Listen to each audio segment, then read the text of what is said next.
श्री गणेशाय नमः। वक्रतुंड महाकाय सूर्यकोटि समप्रभ निर्विघ्नं कुरु मे देव सर्वकार्येषु सर्वदा।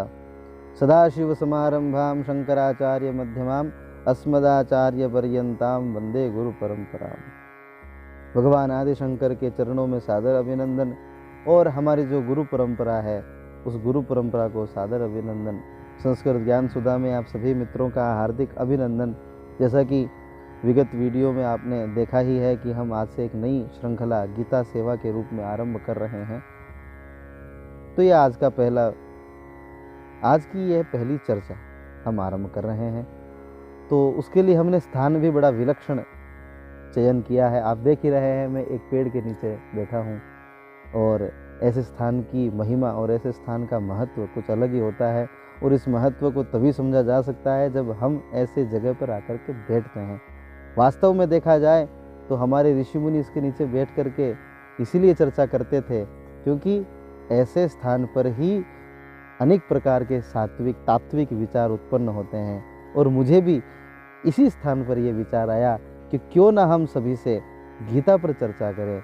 हमने गीता पर काम किया है, परंतु जब तक हमारी युवान पीढ़ी से नहीं जुड़ेगी तब तक गीता पर चर्चा और गीता पर किया गया कार्य अधूरा है। चलिए आइए हम आरंभ करते हैं। उससे पहले एक छोटी सी समस्या पर हम विचार करते हैं। वो यह है कि गीता पर जब हम कभी सुनते हैं कि गीता हमें पढ़नी चाहिए, गीता का अध्ययन हमें करना चाहिए, और हम ऐसी बात सुनकर के गीता का अध्ययन करने की चेष्टा करते हैं, प्रयास करते हैं और पुस्तक को खोल करके अध्ययन करते हैं, पढ़ते हैं, तो उसमें अनेक प्रकार के युद्ध और अनेक प्रकार के जो योद्धा है उनके बारे में पढ़ते हैं। शंखनाद हुआ, हृदय विदीर्ण हो गया, ऐसी चीज़ें पढ़ कर के हम पुस्तक को बंद कर देते हैं कि भाई हमने ये महाभारत में सब देखा है, यानी कि जो सीरियल आया था उसमें देखा है, तो इसमें नई बात क्या है, गीता में कुछ नया विषय क्या है, हमारे समझ में नहीं आता। एक तो बात यह है। दूसरी बात है कि संस्कृत की भाषा थोड़ी विलक्षण है और आगे की जो भाषाएं हैं वो थोड़ी सी वेदांत की भाषा है, क्योंकि ये उपनिषद का सार है, जल्दी से समझ में नहीं आएगा। तो मेरा सभी से निवेदन है कि आप सभी ध्यानपूर्वक इसे सुनिए। मैं जहाँ तक हो सकता है वहाँ तक इसको बहुत सरल बनाने की चेष्टा करूँगा, सरल बनाने का प्रयास करूँगा और आप सबके हृदय तक बात पहुँचे, ऐसा मेरा प्रयास रहेगा। परंतु विषाद तो उत्पन्न होगा ही, और विषाद जो है सरस नहीं होता है। जैसे कि हमारे जीवन में अनेक प्रकार के विषाद होते हैं, आदि भौतिक, आध्यात्मिक, आदि दैविक, आदि व्याधि, अनेक प्रकार के ताप संताप हमारे जीवन में होते हैं। तो वो ताप हमें भी अच्छे नहीं लगते, तो हमें पढ़ना कैसे अच्छा लगेगा। परंतु याद रखिए, बिना ताप के, बिना संताप के, बिना निराशा के परम आशा उत्पन्न नहीं होती है। अगर हमें परम आशावादी बनना है तो हमें परम निराशावादी से निकलना होगा, और निकलने का जरिया है कि हमें उस संताप को जानना होगा कि वो संताप है क्या। तो चलिए आइए गीता के प्रथम अध्याय से ही हम आरंभ करेंगे, क्योंकि ये समझे बिना हमें गीता समझ में आने वाली नहीं है। और ये घटनाक्रम कैसे आरंभ हुआ। महाभारत का युद्ध सुनिश्चित हो चुका था।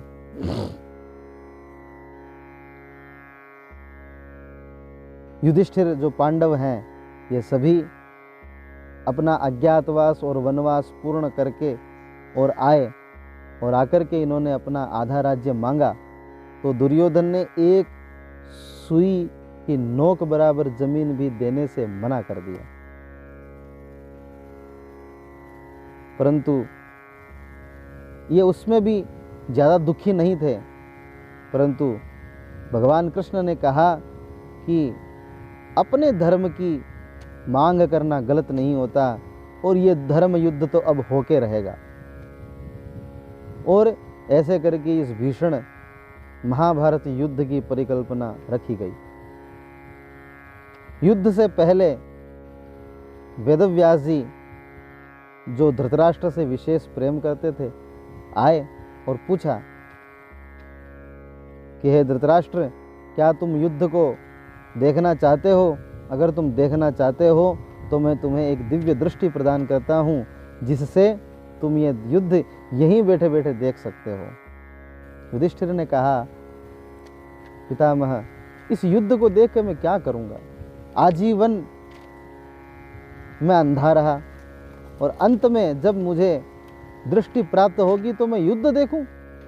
मैं ऐसा नहीं चाहता, परंतु मेरी एक इच्छा जरूर है कि मैं युद्ध का हाल जरूर जानना चाहता हूं कि युद्ध में हो क्या रहा है। इसके लिए कोई उपाय हो तो जरूर करिए। वेदव्यास जी ने कहा कि तुम्हारा जो सारथी है संजय, उसे मैं ये दिव्य दृष्टि प्रदान करता हूं, इससे तुम सभी हाल अपना जान सकते हो।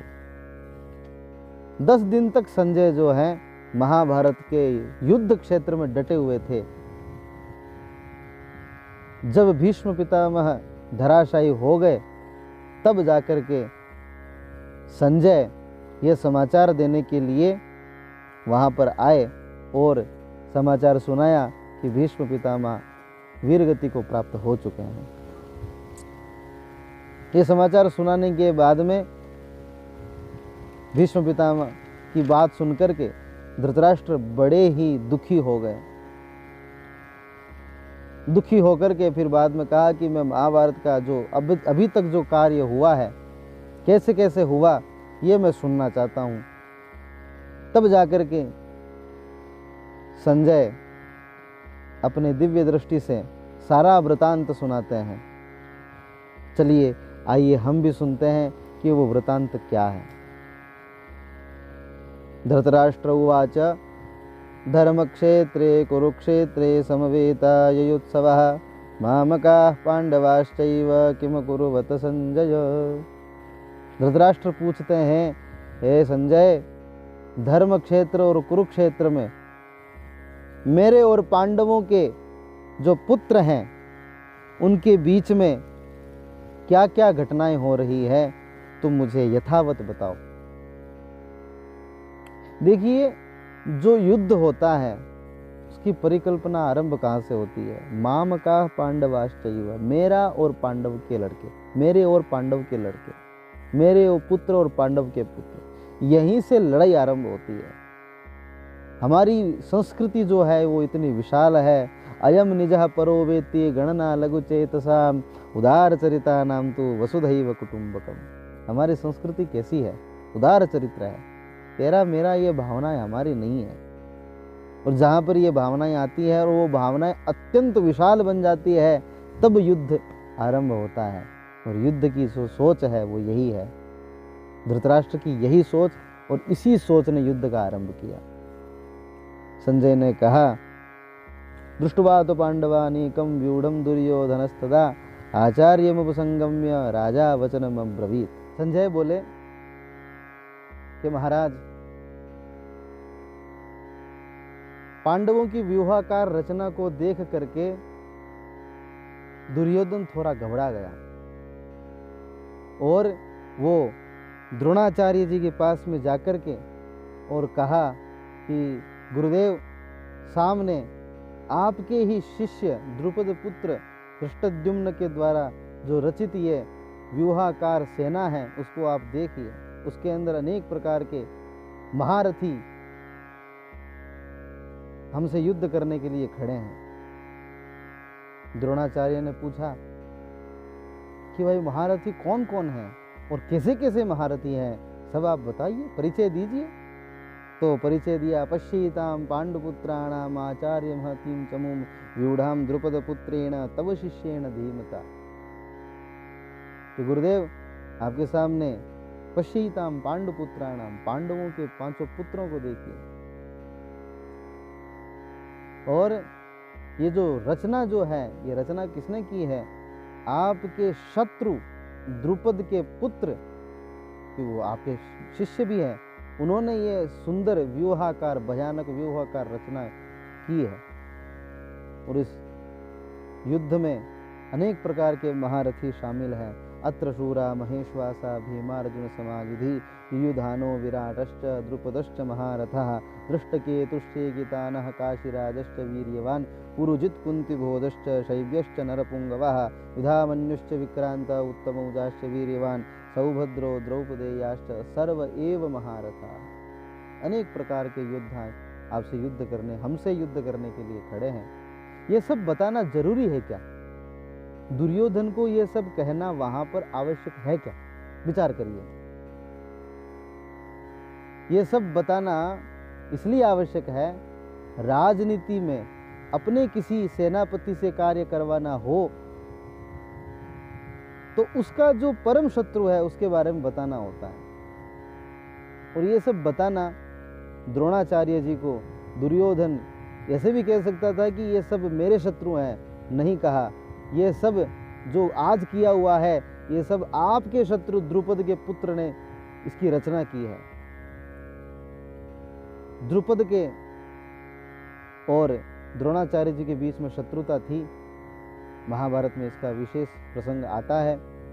और द्रोणाचार्य जी ने अर्जुन को युद्ध करने के लिए भेजा, उसमें द्रुपद की पराजय हुई।